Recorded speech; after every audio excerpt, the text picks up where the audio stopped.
Hacer esto en el nombre del Padre, del Hijo y del Espíritu Santo. Amén. Te pedimos, Señor, que nos regales tu gracia, que nos ayudes en este momento. Ayúdame, Señor, a poder hacer esto con amor, a poder hacer lo mejor que pueda. Dispón todos los corazones nuestros para que podamos recibir las gracias que tu Sagrado Corazón nos quiere dar. Todo esto te lo pedimos por Jesucristo, nuestro Señor, Amén. en nombre del Padre, del Hijo y del Espíritu Santo. Amén. Bueno, este, vamos a hablar un poquito de la devoción del Sagrado Corazón. No voy a hacer tanto una reseña histórica, no me interesa hacer eso en este momento porque yo me imagino que eso ustedes lo conocerán. Me voy a meter un poquito más en la cuestión teológica, que me parece que es importante, ¿no? Eh, de manera que la parte histórica la mencionaré muy someramente, sin muchos detalles. La historia del Sagrado Corazón de Jesús se remonta como devoción específica, digámoslo así, con ese nombre a las apariciones que tuvo Santa Margarita María de Alacoque entre el 1673 y el 1675, ¿verdad? Se trató de experiencias muy profundas y fuertes en las que el Señor manifestó su amor divino por los hombres y lo doloroso que le resultaba el desprecio de todos aquellos a los que tanto había amado. Santa Margarita nos cuenta que tuvo cuatro visiones fundamentalmente. En cada una de ellas le fue mostrado el amor de Cristo, y el Señor le manifestó su deseo de amor y de reparación. Son estos dos elementos los que entran dentro de la devoción, el amor y la reparación por los desprecios hechos al amor de Cristo. Cabe destacar que junto con la gracia viene la prueba, o podríamos decir mejor que la prueba es parte de la gracia que da el Señor. Y esto le pasó a Santa Margarita.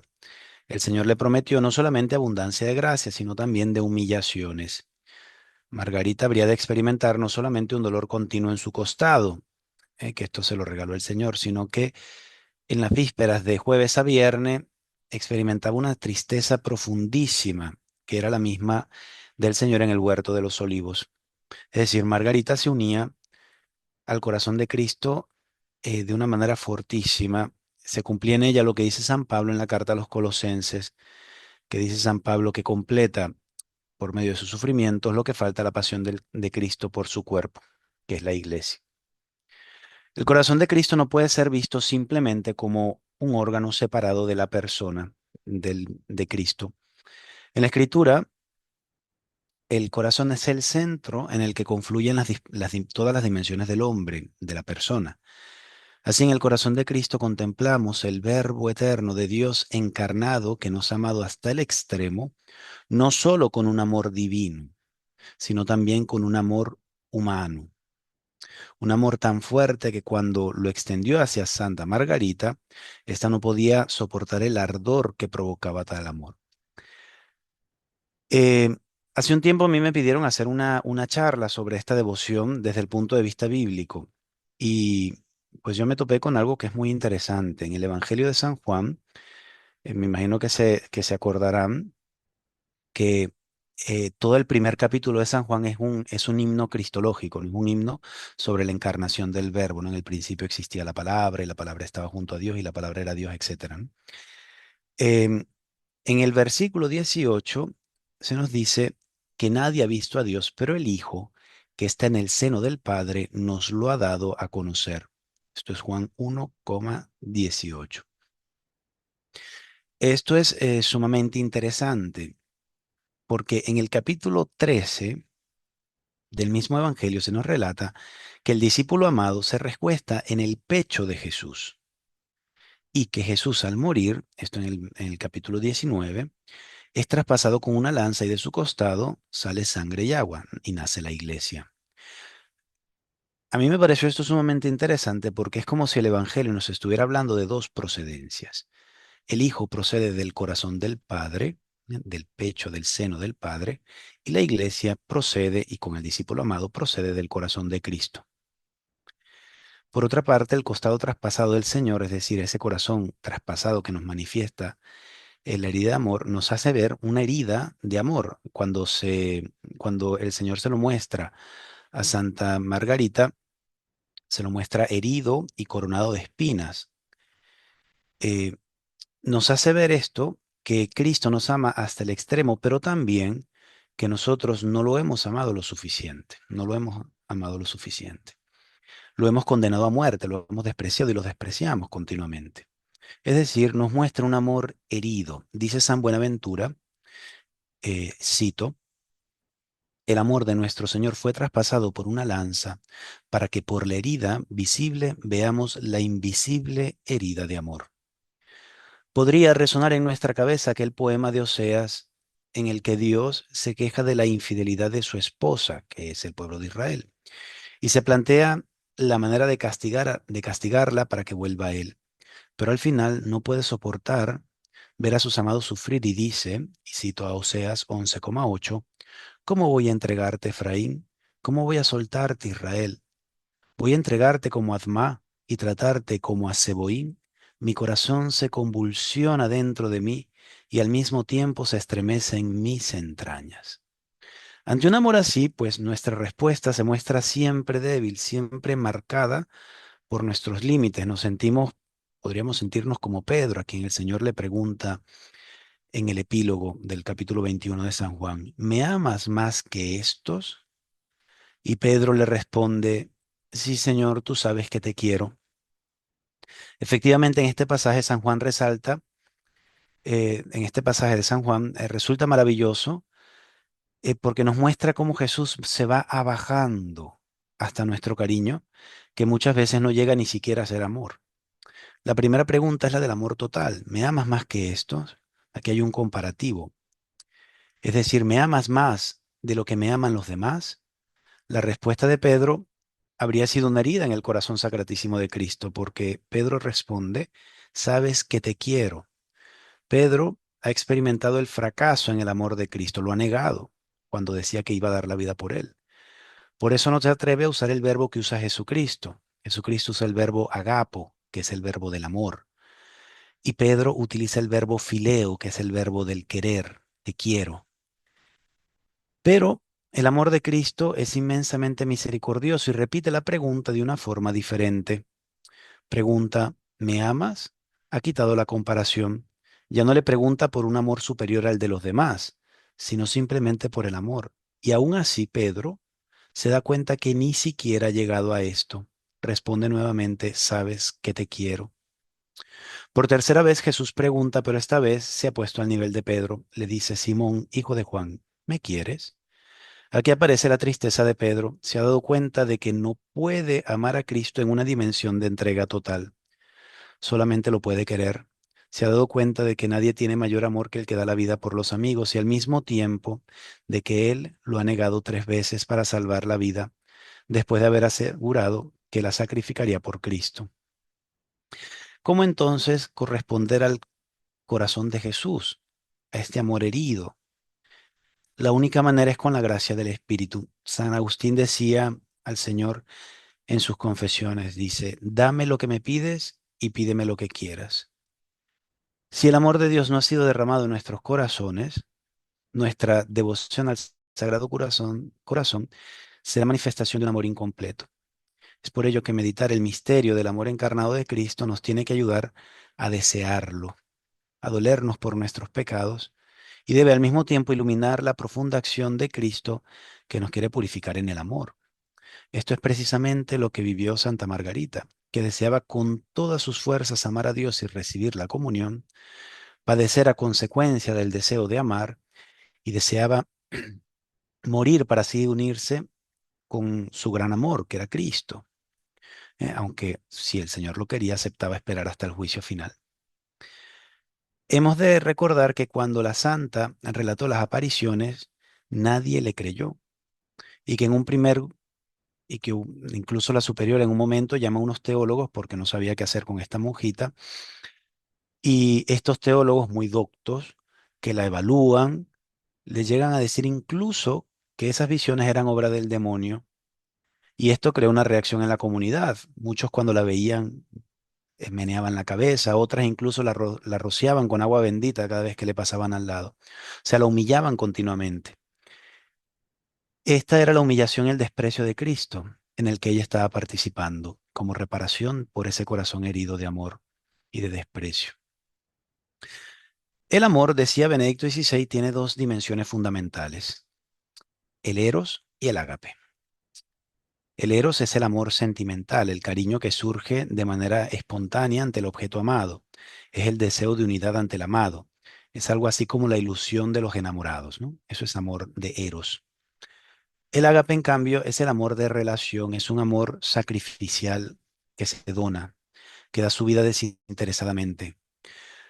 Podríamos decir que era este el amor, el eros, era el amor que tenía Pedro hasta después de Pentecostés. Y el ágape era el amor que le faltaba a Pedro. Mm, claro, hay que decirlo con matizaciones, ¿no? Porque la palabra eros puede interpretarse mal. Con el surgimiento del movimiento protestante se dio un fenómeno interesante que nos afectó a nosotros mucho aquí en Occidente, a todos. Y es que se empieza a separar cada vez más el eros del ágape, dando a entender que el amor de Dios era un puro ágape y que la respuesta del hombre tenía que ser solamente ágape, es decir, solamente sacrificio. Benedicto XVI dirá en su encíclica Deus Caritas Est, dirá que el amor de Dios tiene las dos dimensiones, tiene la dimensión de eros y la dimensión de ágape, porque un eros sin ágape es como un cuerpo sin alma, mientras que un ágape sin eros es como un alma sin cuerpo, dirá Reniero Canta la Mesa citando la encíclica de Benedicto. Es decir, que la encarnación del Verbo, el Sagrado Corazón de Cristo, nos muestra la unidad de esta doble dimensión de amor, nos muestra un Jesús que une el amor a Dios y al prójimo, y nos muestra un hombre que se deja traspasar y a un Dios que se deja matar. Nos muestra a Jesús que llora por el amigo Lázaro, como aparece en Juan capítulo 11, que se enfada al ver la dureza del corazón precisamente porque quiere salvar a los hombres, como aparece en el capítulo 2 de San Juan, en el 13 al 17, que ama al que se encuentra esclavizado por sus riquezas, como aparece en Marcos, ante el joven rico, Marcos 10:21, que se hospeda en casa de un pecador, como aparece en Lucas 19, del 1 al 9. Es decir, nos muestra a Jesús y además nos muestra a Jesús que es uno con el Padre, como dice Juan 17:21. El amor de Cristo es un amor total, ese amor que se nos ha manifestado en su corazón traspasado y que nos los ofrece. Le dirá Jesucristo a Santa Margarita María de Alacoque, le dirá así, cito, mi divino corazón está tan apasionado de amor a los hombres, en particular hacia ti, que no pudiendo contener en él las llamas de su ardiente caridad, es menester, es necesario, que las derrame valiéndose de ti y se manifieste a ellos para enriquecerlos con los preciosos dones que te estoy descubriendo, los cuales contienen las gracias santificantes y saludables necesarias para separarles del abismo de la perdición.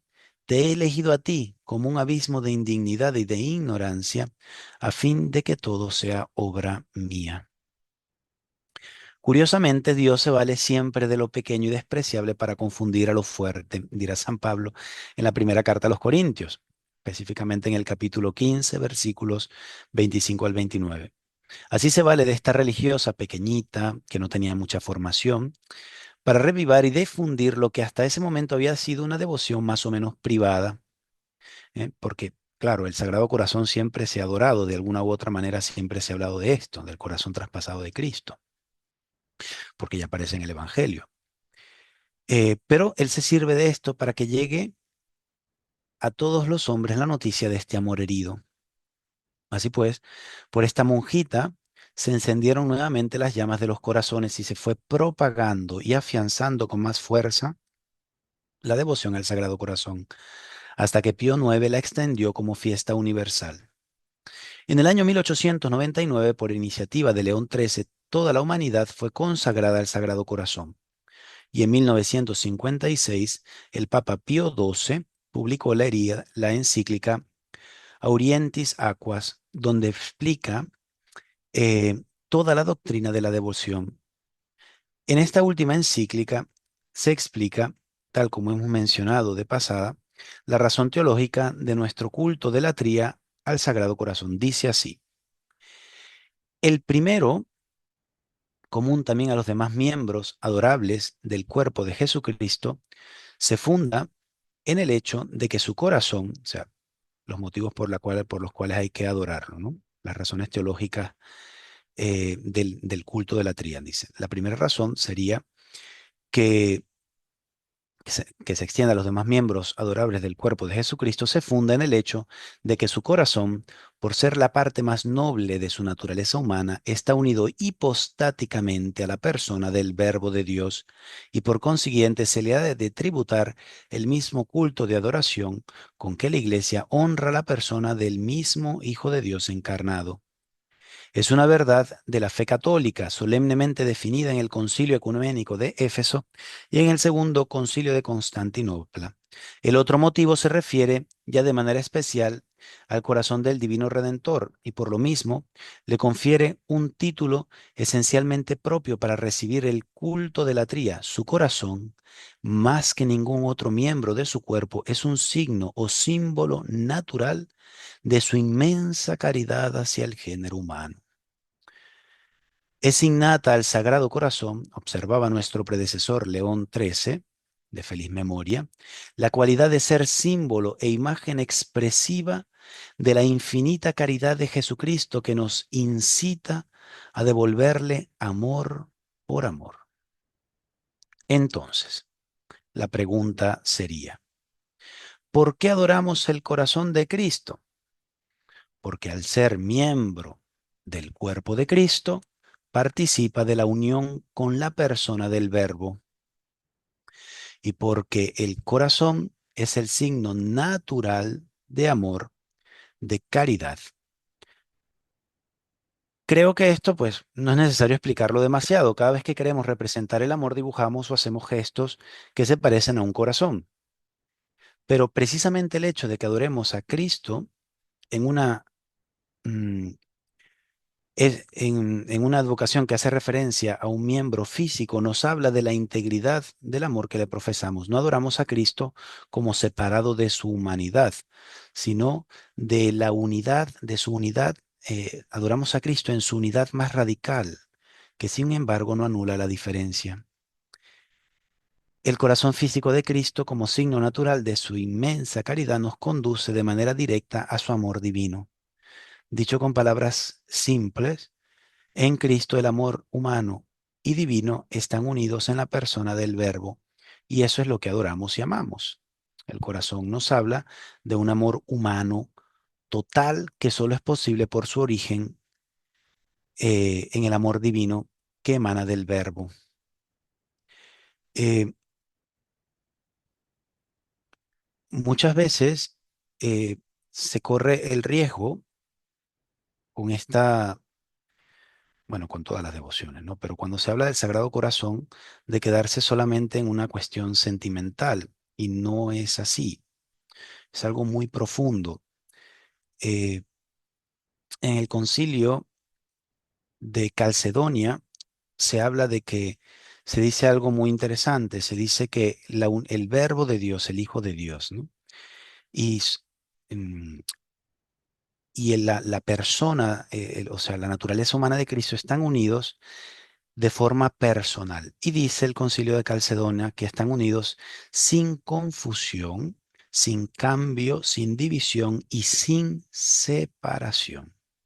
Es decir, que nosotros amamos, o sea, nosotros en esta devoción del Sagrado Corazón contemplamos el amor de Cristo, que es un amor humano y divino al mismo tiempo. Es un amor profundísimo, que ha llegado hasta el punto de, pues, de derramarse, derramar toda hasta la última gota de sangre por nosotros. La pregunta aquí sería, eh, ¿cómo respondemos nosotros? Es decir, ¿qué nos toca a nosotros en esto, no? Pues bien, hemos dicho algo, ¿no? O sea, amor con amor se paga. La manera de responder al amor de Cristo es amándolo, pero como el amor de Cristo se ha manifestado como un amor herido, Entonces esta devoción se manifiesta como un amor de reparación. De aquí surgen los actos de desagravio, la comunión de reparación, la compasión y la compasión ante el Jesús sufriente. En el mismo sentido, relata Santa Margarita María de Alacoque, dice, me hizo ver que el ardiente deseo que tenía de ser amado por los hombres y apartarlos del camino de la perdición, en que los precipita Satanás en gran número, le había hecho formar el designio de manifestar su corazón a los hombres, con todos los tesoros de su amor, de misericordia, de gracias, de santificación y de salvación que contienen a fin de que cuantos quieran rendirle y procurarle todo el amor y el honor y la gloria que puedan, queden enriquecidos abundante y profusamente con los divinos tesoros del corazón de Dios, cuya fuente es, al que se ha de honrar bajo la figura de su corazón de carne, cuya imagen quería ver expuesta y llevada por mí sobre el corazón, para grabar en él su amor y llenarlo de los dones de que está repleto y para destruir todos los movimientos desordenados. ¿Qué significa esto? Pues que Jesús quiere ser amado, desea con ardor nuestro amor. Es impresionante porque eh, nosotros muchas veces hablamos del amor de Dios que se dona, pero aquí se nos manifiesta un amor que desea ser amado. Es una especie de amor mendigo. Es fortísimo este misterio del Sagrado Corazón. O sea, es muy profundo porque eh, nos hace ver que Cristo de alguna manera sufre porque no es amado, porque es despreciado. Eh,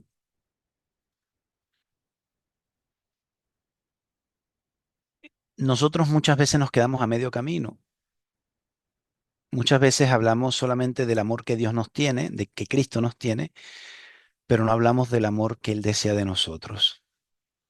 O sea, Cristo nos ama apasionadamente, eso seguro, quiere salvarnos. La pregunta sería, ¿amas tú a Cristo? Es cierto que tu amor, que mi amor es limitado, y Él lo sabe. Precisamente Él habla de los que le rendirán todo el amor, honor y gloria que puedan, no que deban, sino que puedan. Porque Cristo sabe que es imposible a la criatura amar hasta el infinito. O sea, nuestro amor es siempre finito. Pero muchas veces nos conformamos con decir que Cristo no sabe o que Cristo sabe que no puedo hacer más. La pregunta aquí sería, intentamos, o sea, ¿intentas tú amar a Cristo hasta el límite de tus posibilidades, de tus posibilidades? Esto nos engloba a todos. Nos muestra que nuestro amor imperfecto es imperfecto siempre y muchas veces negligente, pero a pesar de, a pesar de nuestra limitación, ¿queremos nosotros amar a Cristo de esa manera profunda?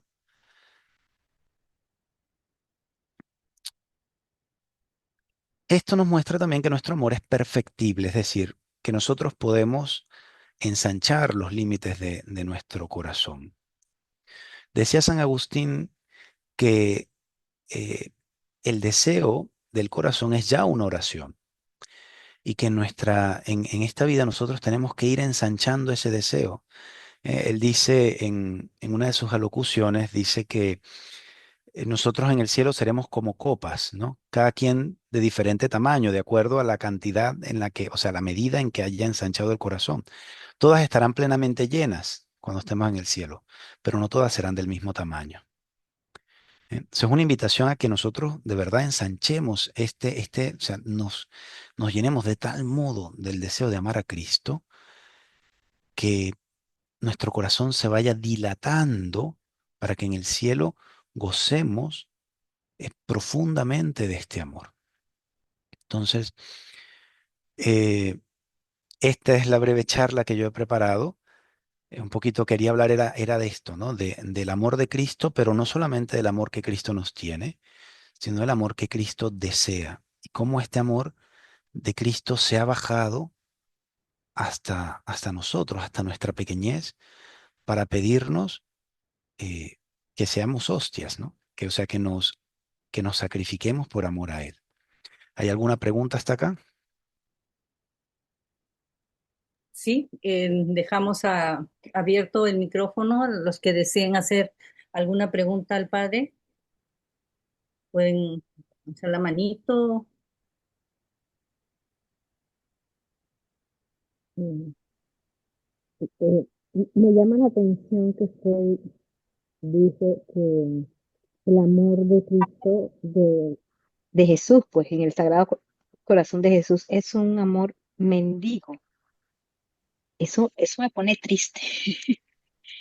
Imagínense, con tanto desamor y con tantas peleas entre nosotros, los hijos de Dios, ¿cómo debe estar ese corazón de Jesús sangrando todavía con todas estas guerras y con todo este desastre que hay? Sí, de hecho lo Sí, que él le dice, definitivamente hay que reparar. Definitivamente estamos en un tiempo en donde tenemos que hacer ese esfuerzo de sí, reparación. es muy cierto. Cuando él empieza a revelarse a Santa Margarita María de Alacoque, eh, o sea, él le dijo, o sea, quiero almas que se sacrifiquen para reparar mi corazón dolido, ¿no?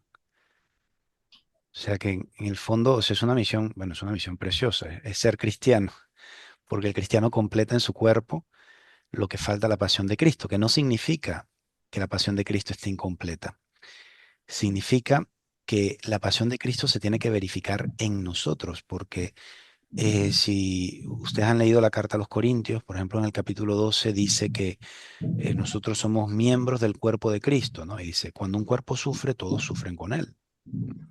Y también dice, no puedes ir la mano al ojo, no te necesito. O sea, nosotros somos miembros del cuerpo de Cristo. Y como miembros del cuerpo de Cristo, en nosotros se tiene que hacer carne lo que ha pasado en Cristo. O sea, la pasión, la muerte y también la resurrección. Padre, tenemos a Esmeralda. ¿Sí? Buenas noches, padres de Nicaragua. El día viernes, que era el Sagrado Corazón de Jesús, tuvimos un pequeño retiro con nuestros niños en la parroquia y estuvimos haciendo oración en la capilla. Y había una niña que decía, siento calor, se sentía ella mucho calor, la niña. Y hay personas que me han dicho que sienten ese ardor en su corazoncito cuando es la fiesta del Sagrado Corazón de Jesús. ¿Qué me podía usted decir de eso? Bueno, te diría que cuando, y creo que fue en la tercera vez que se le aparece Jesús a Santa María Margarita a Santa Margarita María de Alacoque, este, él le da la llena, dice que de su costado, de la herida, sale una llama de amor, una llama, una candela fortísima que la cubre, ¿no?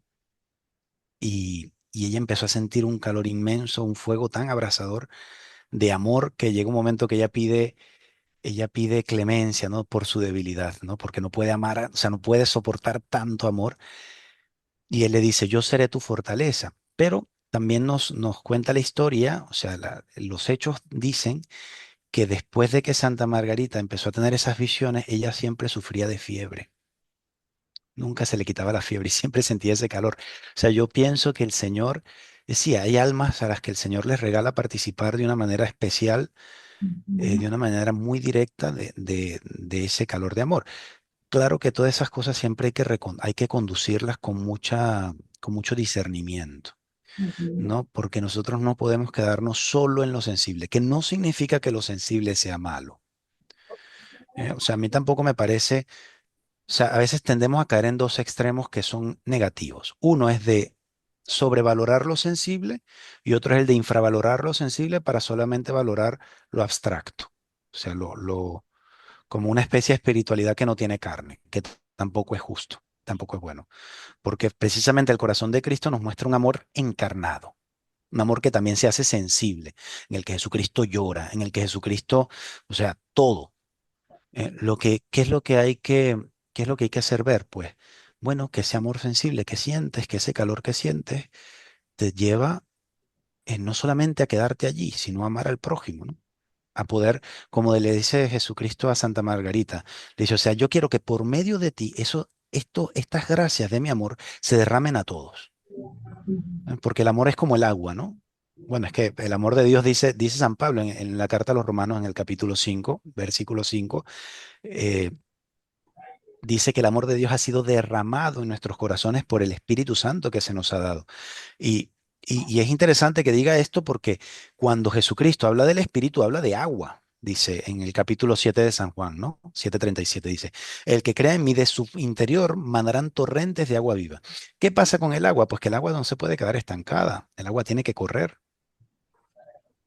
Entonces, si el amor, si de verdad tú estás sintiendo el amor de Cristo, si el Señor te está dando esa gracia de sentirlo, no es para que se quede en ti, es para que tú lo comuniques a los otros. Muchas gracias, Padre. ¿Alguien más desea, tiene alguna inquietud o algo que compartir con el Padre? Sí,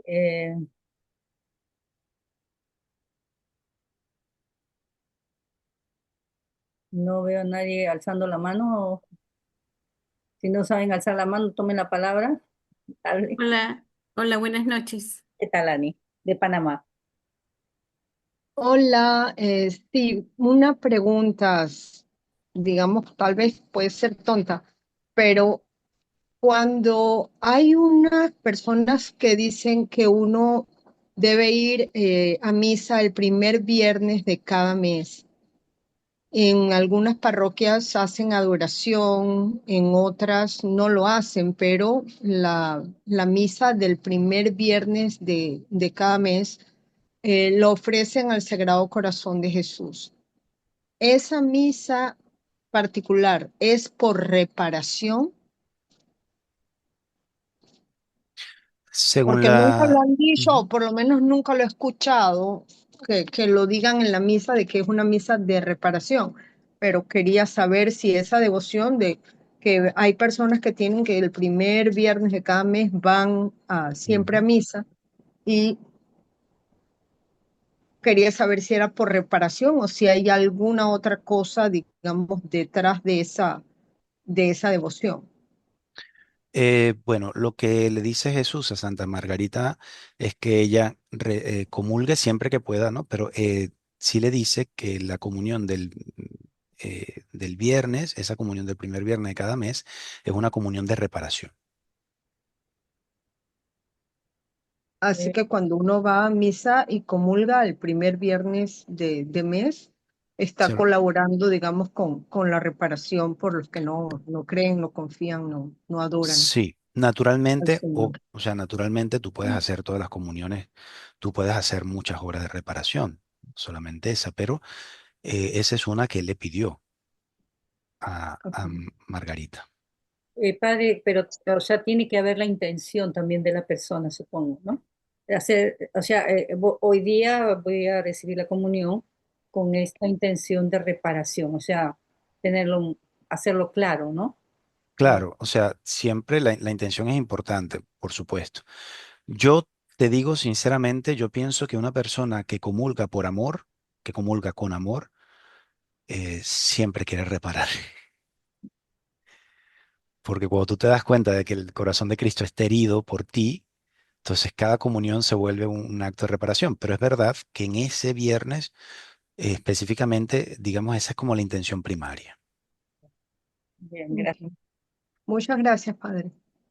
Qué bello también cuando usted hace mención que el Señor quiere que nos hagamos hostias, ¿no? Nos seamos hostias vivas.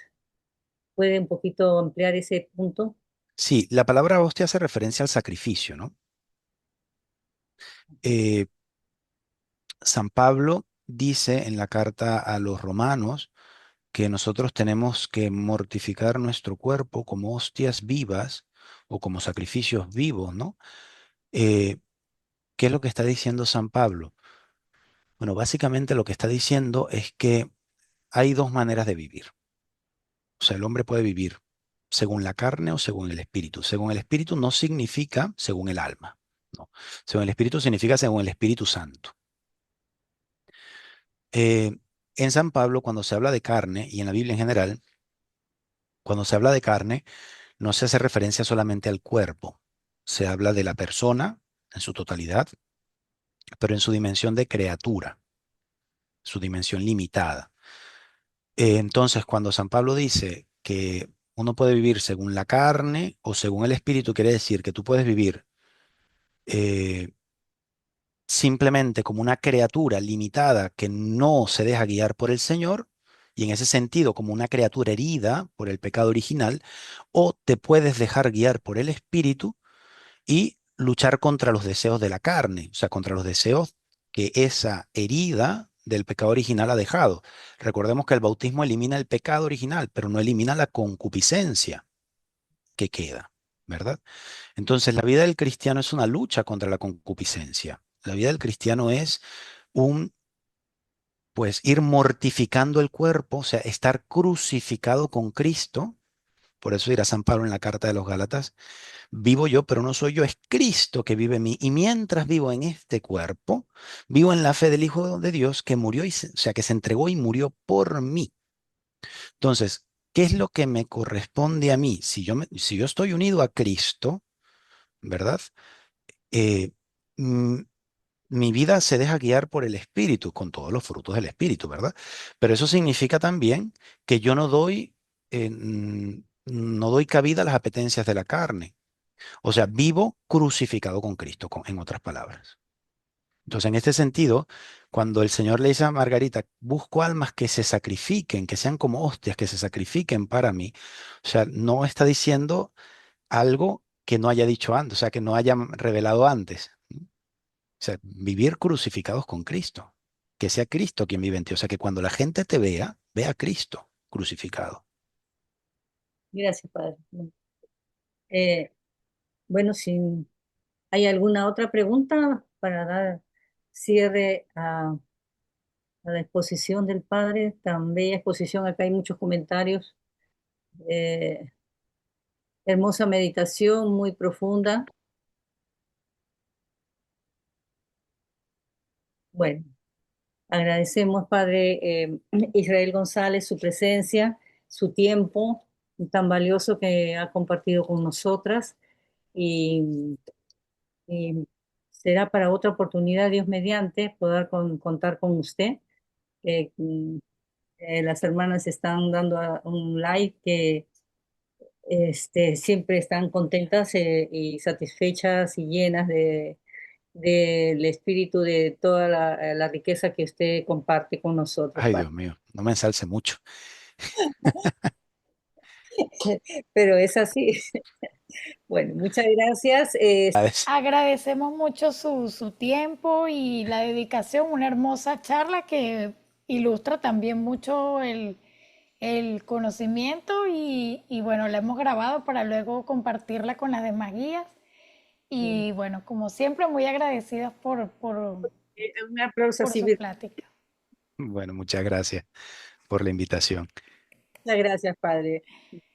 Honradas Gracias, Padre. de su interpelación. Gracias, Padre. Dios Bueno, lo que bendiga. Y tengan si una nos buena da una noche. bendición, Claro Padre, que sí, sí, sí.